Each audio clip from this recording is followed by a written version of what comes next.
भगवान बचाएगा। एक समय की बात है, किसी गांव में एक साधु रहता था। वह भगवान का बहुत बड़ा भक्त था और निरंतर एक पेड़ के नीचे बैठकर तपस्या किया करता था। उसका भगवान पर अटूट विश्वास था और गांव वाले भी उसकी इज्जत करते थे। एक बार गांव में बहुत भीषण बाढ़ आ गई। चारों तरफ पानी ही पानी दिखाई देने लगा। सभी लोग अपनी जान बचाने के लिए ऊंचे स्थानों की तरफ बढ़ने लगे।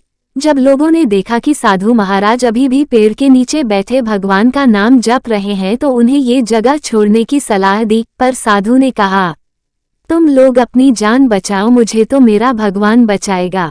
धीरे धीरे पानी का स्तर बढ़ता गया और पानी साधु के कमर तक आ पहुंचा। इतने में वहां से एक नाव गुजरी।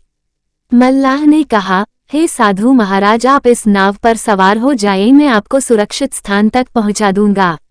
नहीं, मुझे तुम्हारी मदद की आवश्यकता नहीं है, मुझे तो मेरा भगवान बचाएगा, साधु ने उत्तर दिया। नाव वाला चुपचाप वहां से चला गया।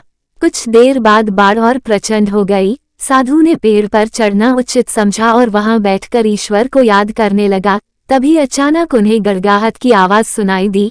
एक हेलीकॉप्टर उनकी मदद के लिए आ पहुंचा। बचाव दल ने एक रस्सी लटकाई और साधु को उसे जोर से पकड़ने का आग्रह किया, पर साधु फिर बोला, मैं इसे नहीं पकड़ूंगा, मुझे तो मेरा भगवान बचाएगा।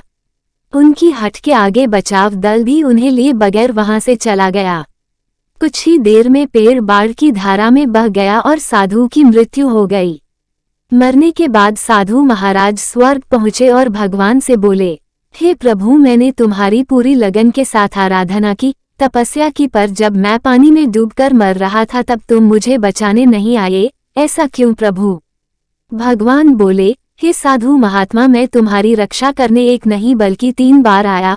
पहला ग्रामीणों के रूप में, दूसरा नाव वाले के रूप में और तीसरा हेलीकॉप्टर बचाव दल के रूप में, किंतु तुम मेरे इन अवसरों को पहचान नहीं पाए। मित्रों, इस जीवन में ईश्वर हमें कई अवसर देता है। इन अवसरों की प्रकृति कुछ ऐसी होती है कि वे किसी की प्रतीक्षा नहीं करते हैं। वे एक दौड़ते हुआ घोड़े के समान होते हैं जो हमारे सामने से तेजी से गुजरते हैं। यदि हम उन्हें पहचानकर उनका लाभ उठा लेते हैं तो वे हमें हमारी मंजिल तक पहुंचा देते हैं, अन्यथा हमें बाद में पछताना ही पड़ता है।